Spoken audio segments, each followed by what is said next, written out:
voici 3 de leurs déclarations sous la forme de citations directes, et vous allez voir qu'elles sont encore plus explicites que tout ce que j'ai pu vous dire. La première est de M. Jean-Hervé Lorenzi, déjà cité, qui s'exprime devant une commission d'enquête. L'une des raisons pour lesquelles nous avons tant de mal à comprendre précisément ce qui s'est passé au cours des 3 dernières années est la séparation entre, d'une part, les économistes du réel, qui examinent ce qui se passe sur les marchés des biens et des services ou sur le marché du travail, et d'autre part, les économistes spécialisés dans l'analyse des marchés financiers. Les économistes du réel, dont je fais partie, dit M. Lorenzi, sont assez étrangers à cet univers de la finance. La seconde citation est d'Édouard Tétrault, précédemment cité également.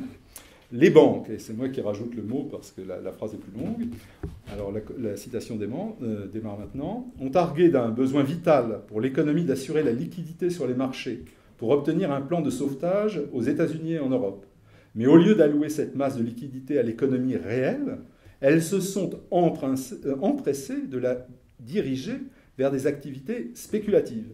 Il faut dire que pour certaines banques de marché, les retours sur investissement étaient de 40, voire 70% entre 2006 et 2007, et pouvant même atteindre ultérieurement un pic supérieur à 100%.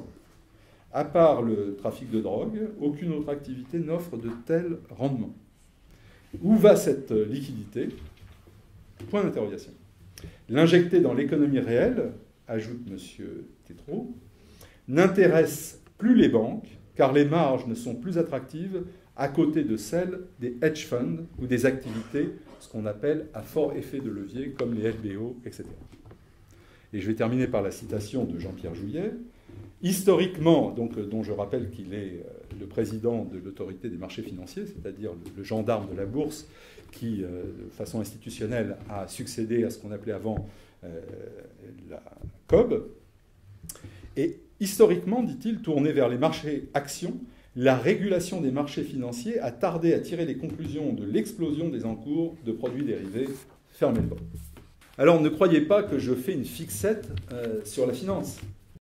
Si les évaluations des encours de produits dérivés varient selon les sources, puisqu'on ne peut pas les connaître, puisqu'elles sont effectuées entre autres par des PSI, et qu'on ne peut les connaître que par des recoupements effectués d'après les activités supposées des internaliseurs systématiques, n'atteignez pas un ordre de grandeur qui est le suivant, et là il faut bien avoir conscience de ce que ça signifie, 600 000 à 700 000 milliards de dollars en 2009.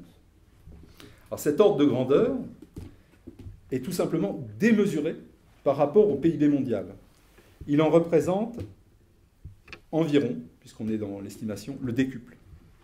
Et ce qu'il faut savoir, c'est que les 9/10 des transactions portant sur ces instruments sont effectuées, comme je l'ai introduit tout à l'heure, OTC, c'est-à-dire over the counter, selon des modalités qui échappent à toute régulation et sont caractérisées par une grande opacité.